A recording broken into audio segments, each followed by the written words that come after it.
Welcome to Rising Woman Leaders. I'm your host, Meredith Ram, and I believe the time has come for women to share their gifts, their voice, and their stories. I love seeing women spiritually and financially empowered, thriving in their life's work, and doing what they love every day. I've gathered a community of women living their dreams to tell us their stories and inspire us to step into more courage, self-love, and feminine leadership. If you like this podcast, use the hashtag Rising Woman Leaders, follow me on Instagram at Meredith Ram, and sign up for email updates at risingwomanleaders.com to get all the new and inspiring content. Now get cozy with a journal and a cup of tea. I hope you enjoy today's show. Welcome back. I'm excited to be here today with Anastasia Holland. She is a psychic strategist, business mentor, writer, and self-worth warrior for women. Through her one-on-one psychic sessions, mentorship programs, and workshops, she reminds her clients of the work they are meant to do in the world and help them do it in a way that is strategic, effective, and most aligned based off their unique blueprint, purpose, desires, and path. She believes that self-compassion is magic, so do I, that we don't need to be fixed, but instead nurtured, encouraged, and let loose. Her work is committed to reminding you of your power and that you can absolutely do business and life in whatever way you choose. Oh, thank you for being here, Anastasia. Thank you so much for having me. Hi, everyone. Well, I would love to start. I was very curious just about your work and knowing that you bring your psychic abilities to your sessions and to your work. I'd love to just start with that and hear about your journey of discovering this part of yourself. Was it something you always knew? Was there a moment of like discovering that you had some abilities of seeing and helping people in this way? Yeah, it was not something that I've always known. I was definitely not one of those little kids that like saw dead people or would tell my mom crazy things or anything like that. And I definitely did not know I was psychic until probably about 4 years ago. And how it happened was I was getting really interested in spirituality and kind of beginning to wake up, quote unquote. And I was just gathering so much information. I feel like when we first start like getting interested into the spiritual realm, it's just like an information gathering phase. And so I was just taking in so much. And I started watching women on YouTube who were talking about being psychic and intuitive and kind of like their daily life experience. And I really resonated with it. And all of this happened over like a long period of time. It wasn't like super fast and it was all really gradual. So when people ask me this question, it's kind of like my psychic abilities reveal themselves in new layers like all the time. Like even in my sessions every day, I find out something new about the universe. So it's just very, very gradual. But I would say like the starting point was watching these psychics and intuitives on YouTube and really resonating with their stories and what they did. And so I was just like, I think this is me. Like the first concept I was introduced to was being an empath. And I feel like that's a lot for people. That's like the initiation where we're like, oh, we feel people's feelings. Like that's a thing. And I feel like that's a big one for a lot of intuitives and psychics is that they find that out first. And the way that happened for me is I was out to dinner with a good friend of mine. And it was when we were first getting to know each other. And he was relaying his story of going through Lyme disease and just telling me everything. And I just could not stop crying. Like it was just through my whole body. And I'm like, I think something's wrong with me. And he's like, no, Anna, like he said it so clearly. He's like, you're an empath. And him saying that to me, I was like, oh, like, yeah, I am. Like, I didn't even know what that was yet. And then I started doing research and then I was introduced to those women. And then I just started practicing. Like I resonated so much with what they did that I was like, I want to practice doing this. And I just started practicing on my friends and a lot on my friends, like so much practice on my friends. It was like a party trick. And then I reached out on Facebook in Facebook groups, and I was like, hey, I'll do free readings. And then I started doing them for strangers, and I was getting really, really validated. And then it turned into a business, and it didn't just turn into a business. I put a lot of hard work into it, but it was a process over time, and I definitely did not know I was psychic. But it was like the more information I gathered, the more I was led to, and I just went down like a spiral. But I always say, like, if you were to tell my college self that I was a psychic, she would think you're crazy. So, wow. yeah. So it came a little later. Yeah. And what does it look like for you do you like tune in, set a space? Do you see images, feelings, like words? What does that look like? Yeah. I still have a really hard time explaining it in words, but I'm getting better at it. I definitely set a space before my sessions. I sit in meditation for about 20 to 30 minutes before each one of my sessions. And that's kind of where I connect in with my guides, and I have a clear image that I see that I know I'm really, really there and really connected. But my number one ability that is super strong is claircognizance. So it's just a knowing, which is a lot more difficult to read than just clairvoyance, where you get an image and you see it and you translate the image. It's almost like I feel these energy feelings, and I almost see them, but I don't see them with my mind's eye. And I translate them, and it's almost like channeling. And I say that I tap into this space of where all knowledge exists. And it's this space where I know once I can get into trust and really come from my heart. I think a big thing, if you're a budding psychic or intuitive, is doing a lot of practices of opening your heart. And when I started doing that, it was like I knew that in any one of my sessions, what needed to come through would, and that it would really, really help someone if I came from that space. So I almost start seeing from my heart, and then I just start channeling energy. And it's like, the way I would describe it is there's blocks of energy, and I decode them and I get it out. And so my sessions are very question and answer oriented. So they'll ask me a question, I'll tap in and I'll get it, and I'll give it to them. And then it creates this co-creative experience of just something magical that it's so hard for me to explain. But I really say that I tap into the place where all knowledge exists and where time doesn't exist, and I can get any answer that my clients are looking for. So, wow. Yeah. That's pretty amazing. Yeah. And so you started getting positive feedback from people, like, yeah, this came true, or like, this was so right on. Yes. And I imagine that gave you the confidence to be like, okay, I can start putting myself out there more. Yeah. And if there's anyone who wants to be a psychic who's out there, intuitive, is that you just become more and more psychic and more intuitive the more you practice. Like, it's crazy. Like, I just had a little hunch because I was an empath, and I knew that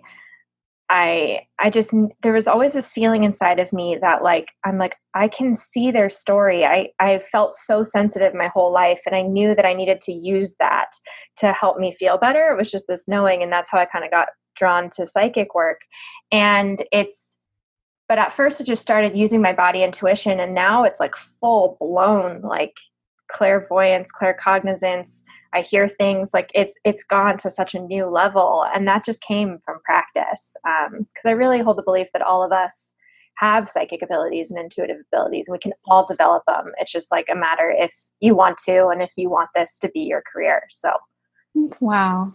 Yeah, that was actually a question that came up in my mind, is like, how much do we all have this ability if we really tune into it?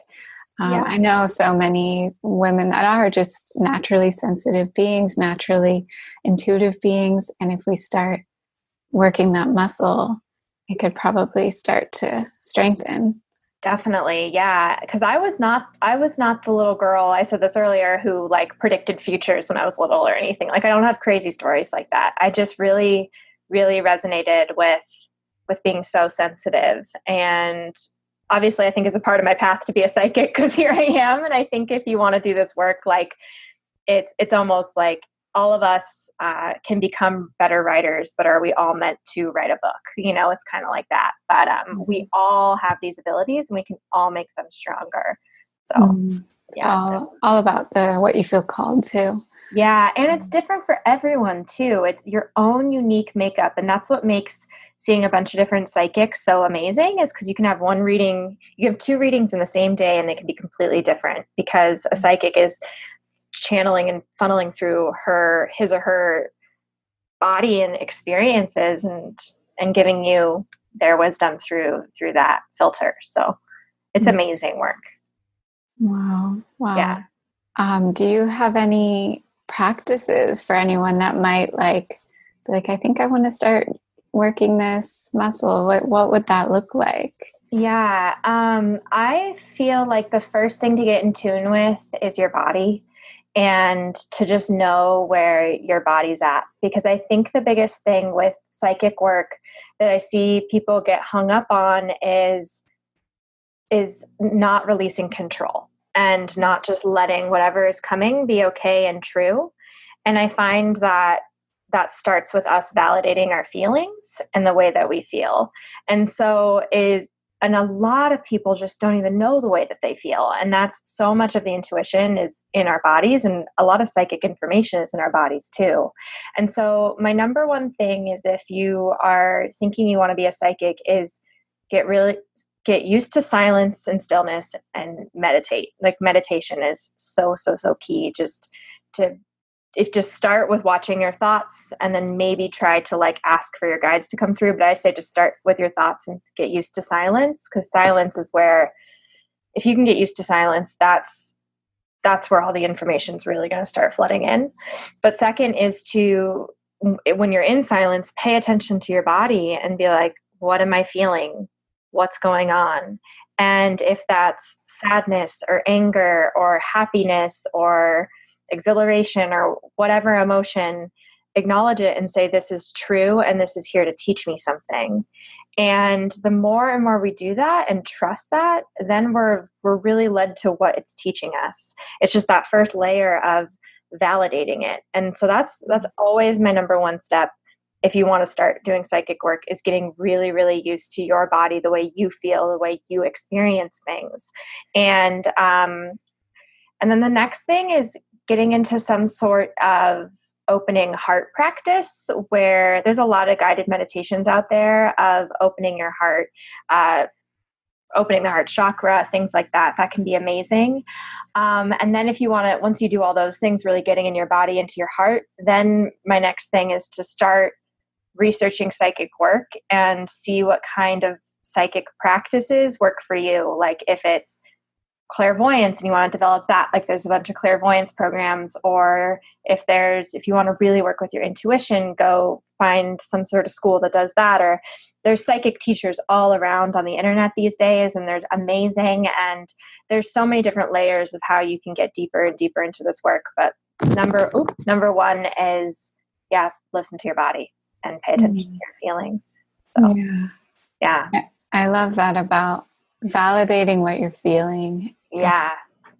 Even just before I got on this call, I had a coaching session, and just, I could see her mind going in the workings of like what she needed to do and how she needed to figure things out. And I'm like, let's take a step back. And, it sounds like you have a lot going on. And it's like, let's admit that. Let's tell the truth about that. Let's feel that. And then the tears started coming, and it's just it's so important to do that. It's so important. And it's like all roads are going to lead back to that anyways. Even if like you do all the things, like you're going to say your client just didn't do that. Like she just kept going. I mean, at some point or another, those feelings are going to want to be felt. And so the more we can validate them and sit with them and be with them, it's just saves us a lot of time of not going down paths that aren't as close to our true selves. So,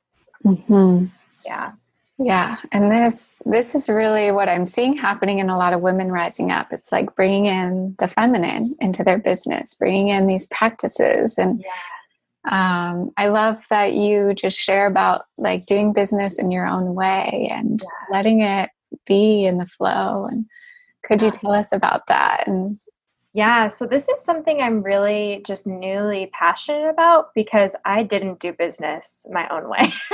I did it in like watching a million webinars and trying a bunch of different things and just working all the time to create this business that I have now. And it was just so much masculine energy, but I'm such a naturally feminine person that I didn't even like I knew about these concepts of masculine and feminine, and I just already I'm like I am so not masculine that like this I don't even have to worry about that. And but lo and behold, when I really pushed myself into the success of my business, I hit extreme burnout, and and I'm still recovering. Like this happened almost like 6 months ago, so I am like still recovering. and I had to literally be like, you know what, you can't work right now. And pulling away and just not doing much other than seeing my clients,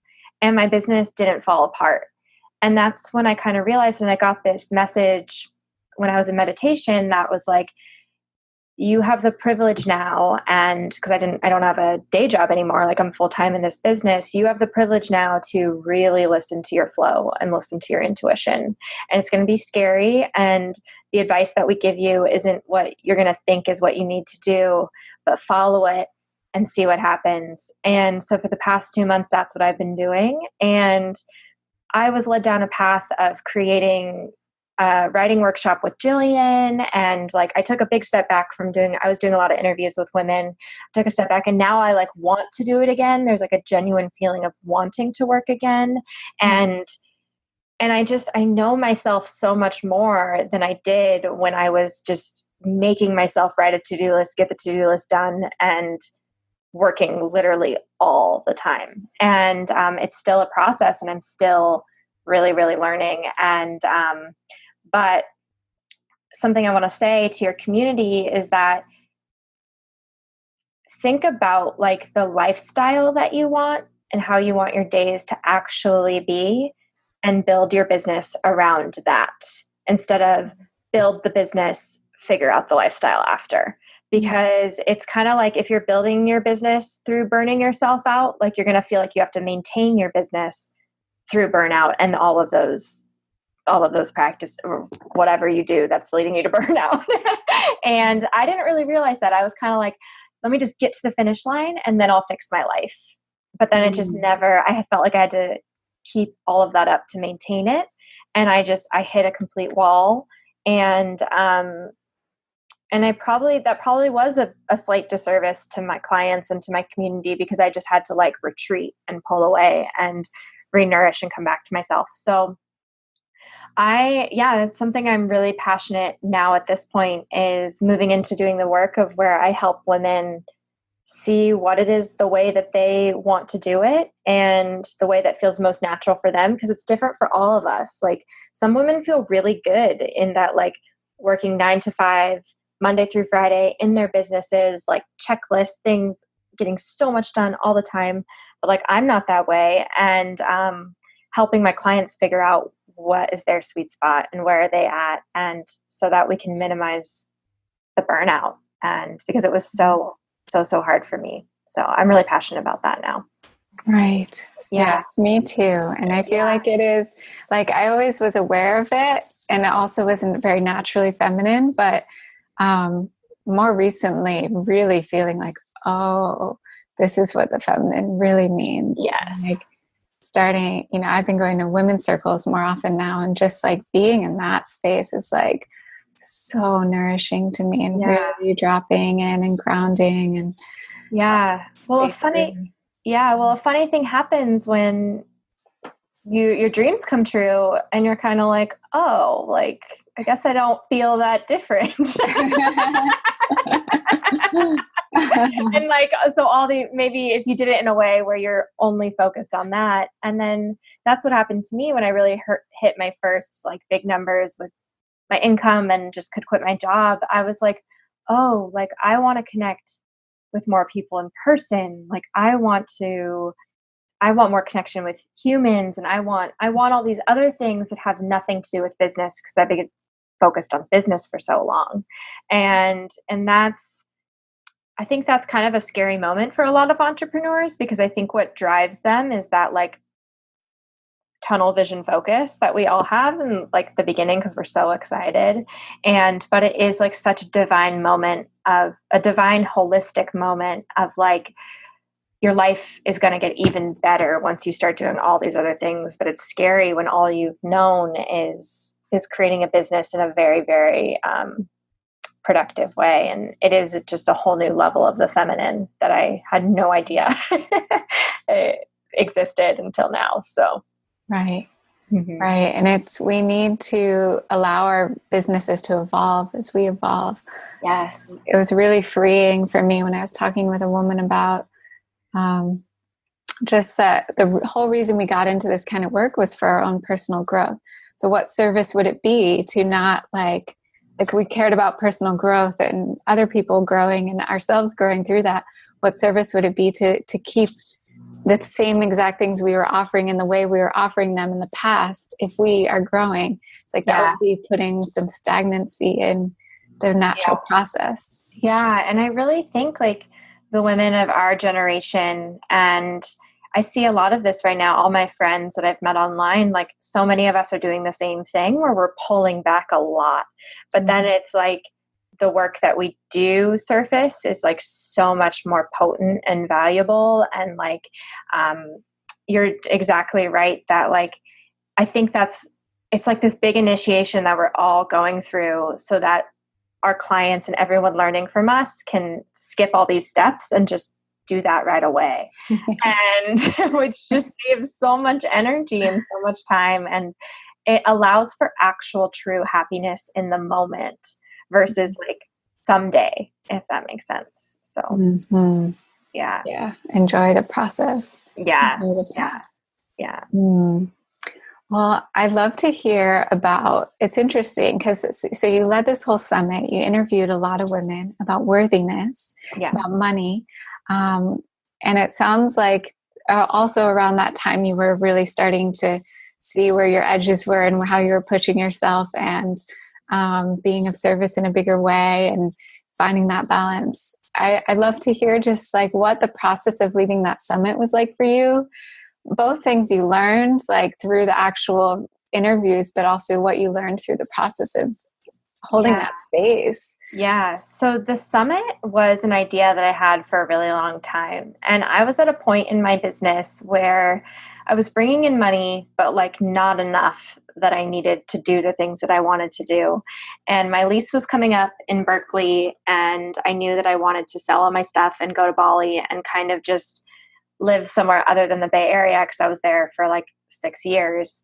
And I had this idea for the summit, and I for a long time, but I was too scared because I just was like, I'm not going to like interview 25 different women. Like I've never interviewed before. That's just ridiculous. But I kept getting the idea, and I kept hearing like, this is what like your work is ready to be out there. People just don't know about it. And this is how people are going to know about it. And you need to talk about this because this is exactly what you needed to hear when you're building your business.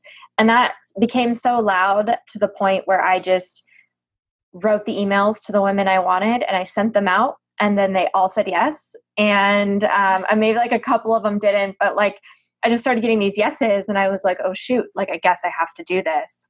And that was the craziest project I've ever done. A summit is so much work, but and mine was crazy successful. And I think the reason why is because I just genuinely wanted to know like their money journey, and I wanted to know what like was the make or break. What did they work jobs on the side? Did they have debt? Like I wanted to know all the things, because my relationship to money was so poor, and I'm still really working on it. And it was when I was starting my business, I went into so much debt, and I just really wanted to know, like genuinely, even if no one attended the summit, like I knew that I had to create it anyways. And I think that's why So the summit just skyrocketed my business. Like it was crazy. Like clients just started coming in, and like I launched a program and I got so many applications, and it just completely changed my life and just catapulted me. And I learned so much from that summit. But the biggest takeaway from the summit was the connections I made and the friends I have now with the women that I interviewed. And what I learned about money was that it's a relationship that is always there and is always growing and changing, and none of us have it perfect. And we're all still dealing with it, and we're all simultaneously dealing with self-worth issues. Because one of the questions I asked all the women was like, what's your current self-worth demon that you're facing right now? Like, what are you going through? And all of them gave such relatable answers, and just how all of us are the same. And what kind of sets us apart is that if we like decide to really keep going, is that just sitting and loving and compassion for that person who feels that way, but it's kind of like, I got to do my work anyway. And all these women hit a certain make or break point, kind of like where I was at that time interviewing them, where they're like, F it, I'm going full speed ahead. And I think that was just so valuable for the community watching it. And it's just a project I really hold near and dear to my heart. But at the same time, it was so much work. Like, I can't even, it was so much work. A summit is so much work. And that led to a lot of burnout, because I did it in a lot of ways that wasn't necessarily the way that maybe I listened to what other people said the way I should do it versus maybe the way I wanted to do it. And then I also launched the end of it when I was traveling to Bali and moving. And so it was all super exhausting. And I feel like I'm still recovering from it. So I don't know if that answered your question. Yeah. Yeah. Well, I have a few questions stemming from that. One, I would love to hear just about changing your whole life and moving to Bali. Yeah. Tell us about that. So the way the summit changed my life is that it just financially, my business it went from not making any money to making a lot of money. And I dealt with huge upper limit issues, and my nervous system kind of freaked out because it was just, I was not used to it. And, but my whole life changed in the sense that now I have the resources and freedom to literally do whatever I want. Relatively, I mean, like, not like a crazy amount of whatever I want, but I have, and I feel so grateful for this, because this is a privilege, I believe, because I didn't have this privilege when I had to work a job that, my day job that I didn't love to build my business. Like, I had to stay in that. And it feels such a privilege now to wake up and be like, what do you want to do today? And be able to listen to my intuition. And that is like, that's where I feel like my entire life has changed, because it took me 3.5 years for my business to really take off. And that was a hard 3.5 years of going through so many different day jobs, trying to find the right one, and never finding the right one, because I really wasn't supposed to have a day job, but timing needed me to be there too. So, I feel really, really lucky in that sense. And, my life changed in the sense that I have just such an influx of clients, and before I just wanted them so badly and I couldn't have them. And now my life has changed. My whole perspective of life has changed, because as I've gained all this success financially and in my career, and have this total freedom that I've been craving for so long, realizing that I didn't feel that different has really catapulted me into trying to find out what really gives me joy, and what really gives me peace, and what really gives me freedom and love and connection. And if I didn't have that success, I think I would just be always chasing and never being able to face that part of myself that was still in a lot of pain, and still has all these other desires other than money and career, and just needing to get out of those jobs that I hated. That was just my focus for so long. And I think that is for a lot of women who are building their businesses, it can become all consuming, and it can be a distraction from ourselves, but it's a survival mechanism. So you like have to go through that. And but now my whole life has changed because I just feel like a completely different person. So it's changed a lot. And then Bali, I went to Bali. I sold all my stuff. I went to Bali. So my life has physically changed. And I was meant to stay there for 6 months, but the internet was really bad there. And I couldn't do what I wanted to do online from staying there, but I love Bali. So now I'm back in California and I'm deciding where I want to go next, and I don't know. So I sold all my stuff. I have no more stuff, and it's an interesting time for sure. Wow. Yeah. Are you just traveling, staying with friends? Do you have an idea of where you want to land? Yeah. So I just spent the last 3 weeks in the mountains. I have a lot of family in the California mountains, the Sierra Nevadas, in this town called June Lake, and I was there for the last 3 weeks. I've been home for a month and like a week or something like that. So I came home, was at my mom's for a week, went to the mountains and stayed in a cabin there. And then just came back to my mom's for another week. And then I'm going to Tulum and I'll be there for a couple weeks. And then I'm coming back, and then I don't know where I'm going after that. So I have been almost put into this place of learning how to run a business on the move, and that's not like me. I love having like my sacred space, but that has been its own muscle that I've been strengthening, and I'm finally getting to the point where I feel like I can kind of do my work from anywhere, which is awesome. And yeah, I think I'll be probably traveling for another year and then settling back down somewhere. I just don't know where. So yeah. Beautiful. Yeah. Sometimes we go through those moments in life where it's just like everything needs to change. And yes. Yeah. Huge. I was really feeling that. I had been in the Bay Area for so long, and I love the Bay Area, and I think I'll go back. But it was just kind of like, you could just stay here forever. Like, this is going to be your life forever if you don't like change something. And so I kind of had to like do something big to get myself out of whatever rut I was in. Mm-hmm. Yeah.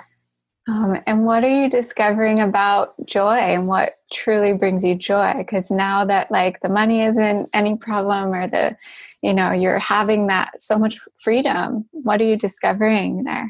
Yeah, it is, for me, connection to people and the people I love, like that, and a connection to the divine, but more so a connection to the people I love. Like, I did not realize how, when I was in Bali and I was going through such a hard time, I would be crying in my room.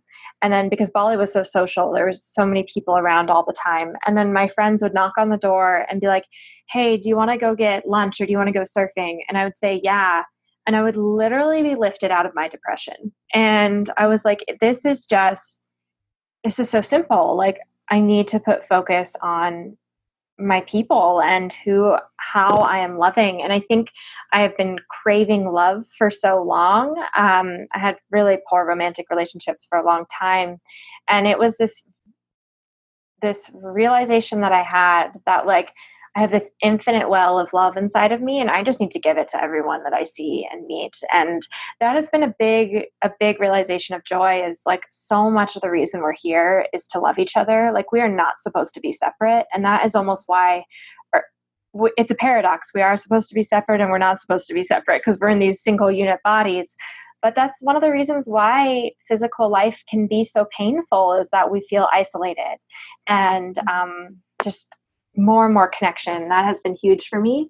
And then finding the things that bring me joy again, that have nothing to do with making money.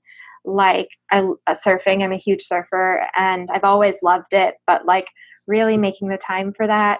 Nature, connection. I mean, connection to the divine and myself is number one up there too. But I've always really had that, a connection to the divine and to myself, but it's it's almost like I'm in this period of needing to take that connection that I've really cultivated with the divine and broadcast it outward to love all of those around me more deeply. And that's really where my focus is right now, is just joy from getting that out of me, if that makes sense. Yeah. Yeah. Yeah. And when you want to experience love, it's so helpful to just give love and to Yes. look at all the places and the people around you where you can just start giving it right away. Yeah. And that was a huge revelation for me that I've had recently, is that I thought it was that I needed someone to love me, and I really just wanted a space to love. And I can do that at any time. And that was really freeing for me to realize that. So that's my huge focus right now, is connection with people and meeting more people and more women. And just I'm really realizing how we are not meant to do this alone. And especially having an online business, it can be so isolating because you're just in your little room and you're doing your stuff, and like you can spend days alone, especially because you're connecting online technically, but like that in-person just connection is really, really crucial. So beautiful. Yeah. I'd love to hear, you mentioned before, a question you asked the women on your summit was about their demon or their self-worth. I'd love to ask that to you, and what comes up for you now. And let me think about what it is mostly for me. I think it's still the, who do you think you are doing this work? Like, I always feel, I share really vulnerably online, but every single post I'm afraid to post it. Like, I think my biggest self-worth thing is waking up each day, and I hear that voice every day of like, you can't write a blog post. It's not going to be as good as so-and-so's. Like, that you're not smart enough. Like, all that kind of stuff around my work.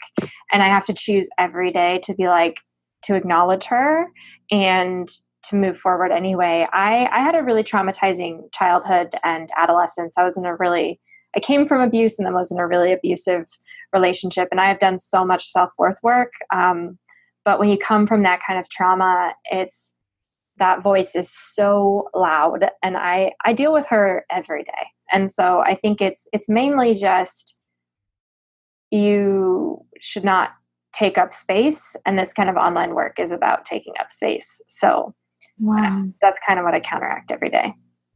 Yeah. I know so many people can relate to that. And I can relate to that. And a question I do love asking women on this show is around overcoming their fears and really taking those steps at those places that feel edgy, being with our edge.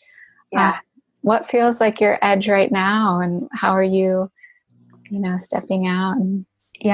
My edge right now feels like, how do I explain it?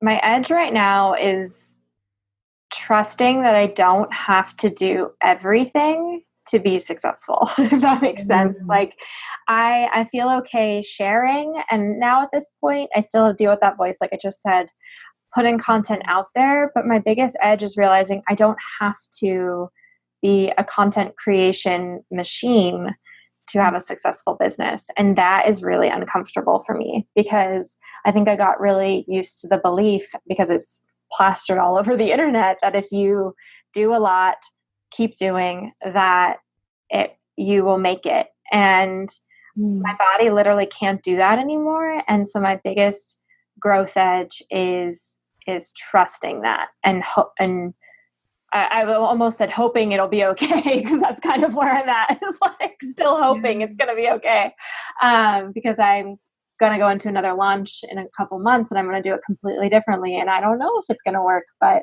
I kind of have to do it that way. And I feel really uncomfortable with that.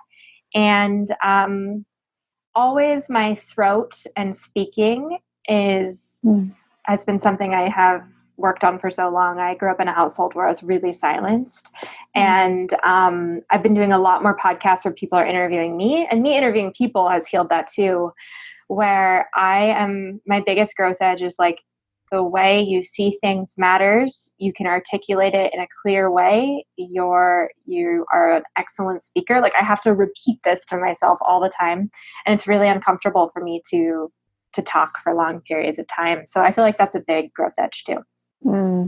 I can relate to that. That's been like my number one as well. And when I first became a yoga teacher, that was just like the hugest edge to get up and speak in front of people and have to speak for a whole hour. And you don't even know how people are receiving it because they're in downward dog. Yeah. That's like why I'd be so afraid to be a yoga teacher. I always wanted to. I was like, I don't want to have to take the test where they make me speak this.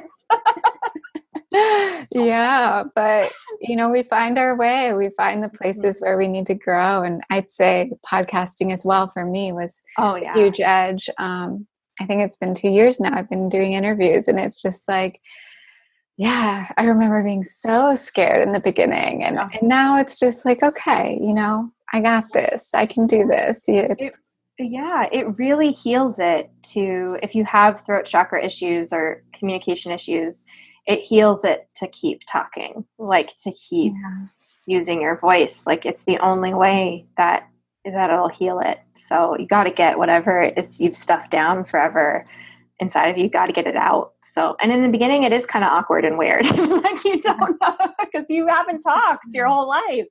And, but it's something that can heal. So. That's so great. I'm so glad we got to touch on that. Yeah.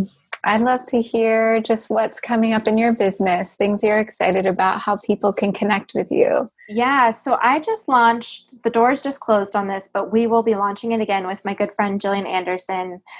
Increase your impact and income through the power of soulful storytelling, which is like a 3-part series teaching you how to write and in a way that will sell your offerings, but in a way that's intuitive and authentic. And we're doing so much work around that: in-person retreats, longer workshops, in-person workshops. And so keep your eye out for that. But I always do one-on-one. I still have one-on-one hourly sessions, and you can book those on my website. I have like open psychic sessions, and I also have psychic strategy sessions. So this is if you have a business, we combine like my psychic work, me tapping in, getting all the information for your business, and then we strategize about that. So I have 2 different kinds of offerings. And I do offer mentorship programs, but that's closed right now too. But there's always things that are coming in and changing. My biggest thing is focusing on the writing workshops and all of that. So you can get all that information on my website, which is anastasiaholland.com. Wonderful. Yay. Yeah. And do you have any closing words for us? Anything that, just people can walk away with and hold dear to their heart? Let me think. I think the biggest thing when we listen to podcasts, probably for listening to this podcast and listening to me talk for this long, is that just to keep going and to keep trying and to keep closing your eyes, tuning in, and ask yourself, like, what do I need today? What do I actually want to do? And try your best to honor that. And if you do that every day and follow those clues, even if it's the weirdest thing you've ever heard, like, your life can change and it's possible for it to change. And if I could tell you my story of how worthless I felt, and me 10 years ago, just in so much pain and so hollow and in such an abusive relationship, and where I am now, it's just completely different. And your life can literally change in a day, but it can change. And so just know that. Wonderful. Yeah. Thank you. Thank you so much. Let's just take a moment to center back in. Just let that settle on our body. Feel into your breath. Honoring all the women out there who are on a path of honoring their worth, honoring what they know is true for themselves, their lives, their businesses. Bring my hands to my heart and bow with just such gratitude to everyone listening, and especially to Anastasia. Thank you. Thank you so much, Meredith.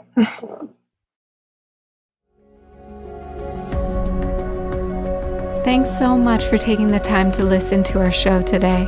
We would love to hear what you think. Take a moment to hop on over to iTunes and leave us a review. We'd be so grateful to receive it. Until next time, namaste.